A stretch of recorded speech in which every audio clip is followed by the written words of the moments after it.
afternoon, everyone. Thank you. It is good to be back. Thank you all very much. Can we please hear it for Leah and her extraordinary story and leadership?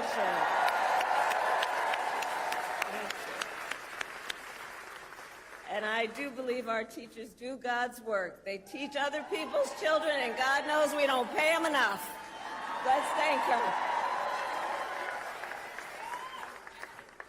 And it is so good to be here and be back with so many extraordinary leaders, including my friend, the great governor of Wisconsin, Tony Evers. He's here somewhere.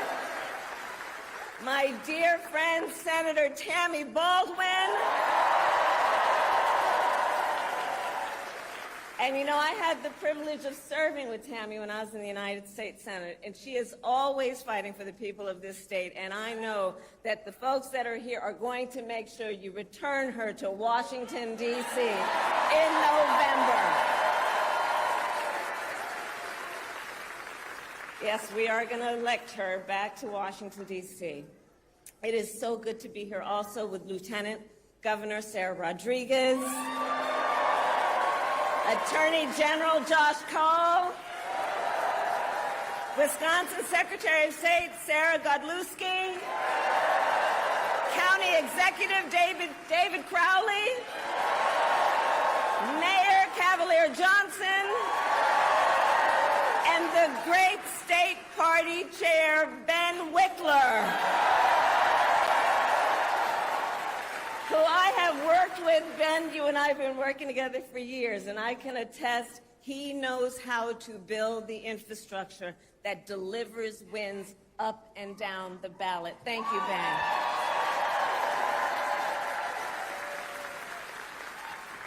So it is good to be back in Wisconsin, and it is great to be in Milwaukee. As many of you know, our state campaign headquarters are in this city. Yes, and there is a reason for that. The path to the White House goes through Wisconsin. Yes, it does. And to win in Wisconsin, we are counting on you right here in Milwaukee.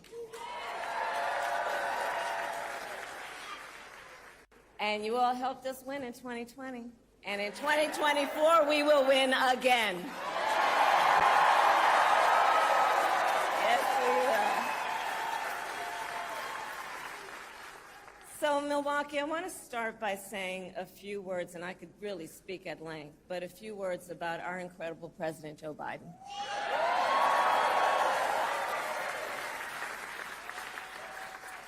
It has truly been one of the greatest honors of my life to serve as Vice President to our President, Joe Biden.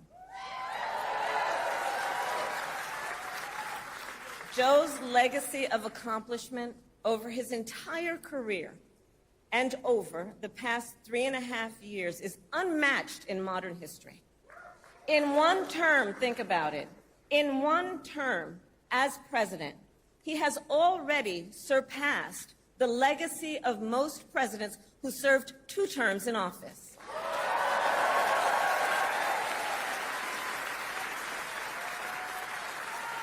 And I know we are all deeply, deeply grateful for his continuing service to our nation.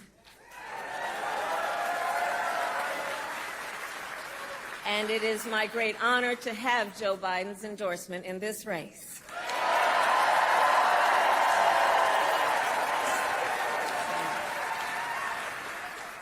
So, Wisconsin, I am told as of this morning that we have earned the support of enough delegates to secure the Democratic nomination.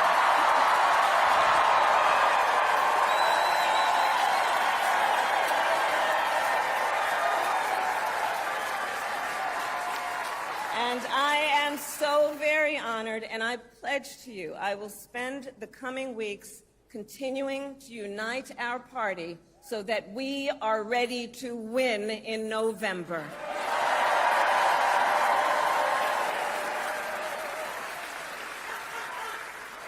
So, friends, we have 105 days until Election Day. And in that time, we've got some work to do. But we're not afraid of hard work. We like hard work, don't we? And we will win this election. Yes, we will. So as Leah told you, before I was elected vice president, before I was elected United States Senator, I was elected Attorney General of the state of California, and I was a courtroom prosecutor before then. And in those roles, I took on perpetrators of all kinds. Predators who abused women, fraudsters who ripped off consumers, cheaters who broke the rules for their own gain. So hear me when I say, I know Donald Trump's type.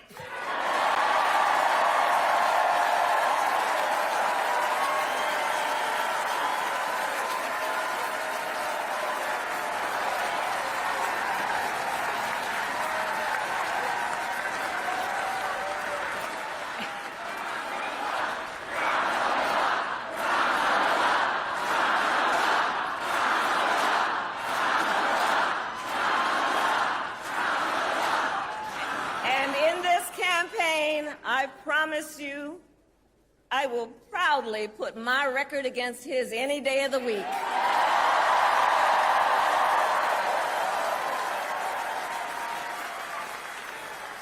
As Attorney General of California, I took on one of our country's largest for-profit colleges that was scamming students. Donald Trump ran a for-profit college that scammed students. As a prosecutor, I specialized in cases involving sexual abuse. Well, Trump was found liable for committing sexual abuse. As Attorney General of California, I took on the big Wall Street banks and held them accountable for fraud. Donald Trump was just found guilty of fraud on 34 counts.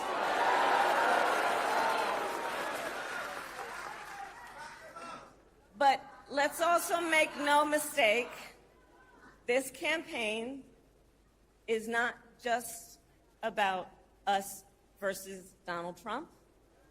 This campaign is about who we fight for. This is about who we fight for. Just look at how we are running our campaigns.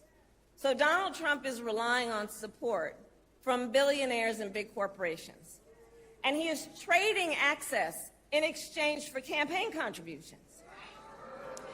A couple of months ago, you all saw that a couple of months ago at Mar-a-Lago, he literally promised big oil companies, big oil lobbyists, he would do their bidding for $1 billion in campaign donations. On the other hand, we are running a people-powered campaign.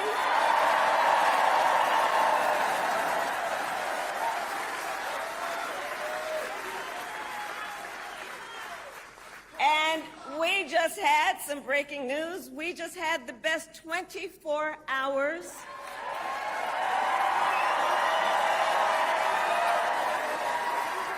of grassroots fundraising in presidential campaign history. All right?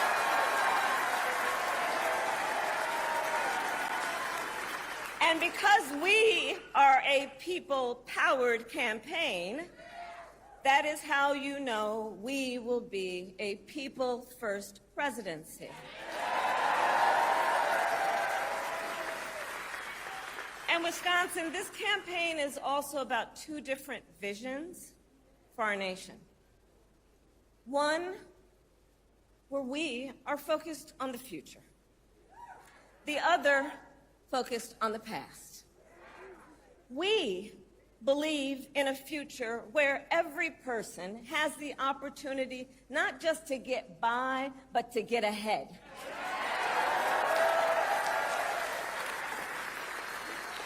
future where no child has to grow up in poverty, where every worker has the freedom to join a union,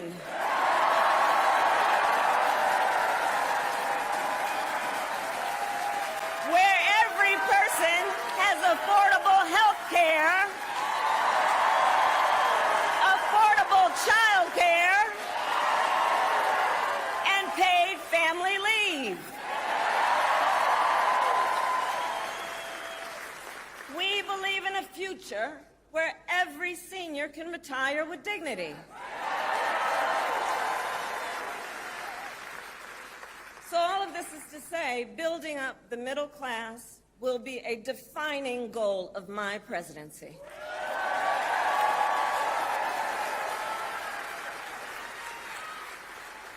Because here's the thing we all here, Wisconsin, know. When our middle class is strong, America is strong.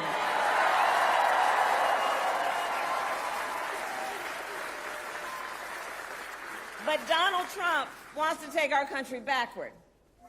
He and his extreme Project 2025 agenda will weaken the middle class. Like, we know we got to take this seriously. Can you believe they put that thing in writing? Read it. It's 900 pages. But here's the thing. When you read it, you will see Donald Trump intends to cut Social Security and Medicare. He intends to give tax breaks to billionaires and big corporations and make working families foot the bill. They intend to end the Affordable Care Act and take us back then to a time when insurance companies had the power to deny people with pre-existing conditions. Remember what that was like? Children with asthma, women who survived breast cancer, grandparents with diabetes. America has tried these failed economic policies before, but we are not going back. We are not going back. Not going back. We're not going back. We are not going back.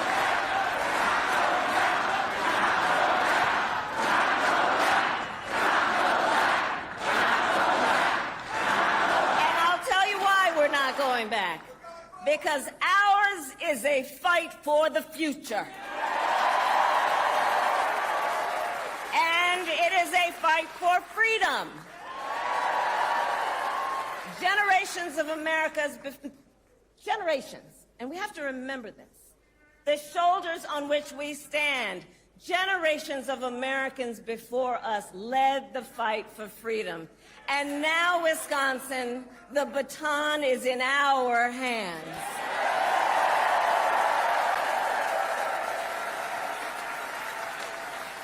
We, who believe in the sacred freedom to vote, will make sure every American has the ability to cast their ballot and have it counted.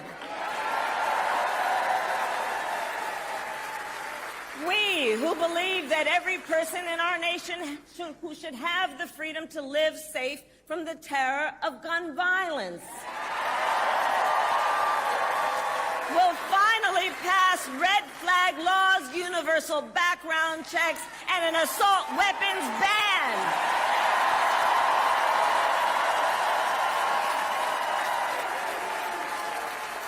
And we, who believe in reproductive freedom,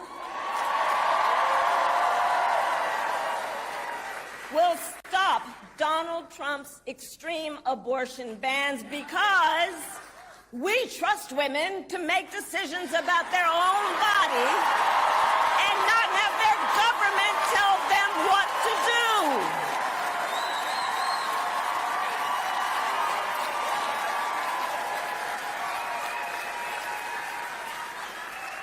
And when Congress passes a law to restore reproductive freedoms, as President of the United States, I will sign it into law.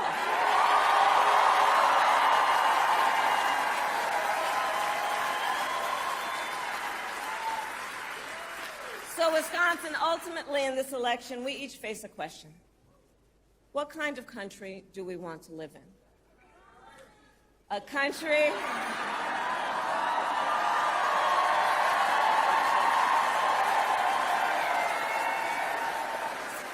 And to your point, do we want to live in a country of freedom, compassion, and rule of law, or a country of chaos, fear, and hate? And here's the beauty of this moment. We each have the power to answer that question. The power is with the people. We each have the power to answer that question. And in the next 105 days, then we have work to do. We have doors to knock on. We have phone calls to make. We have voters to register. And we have an election to win.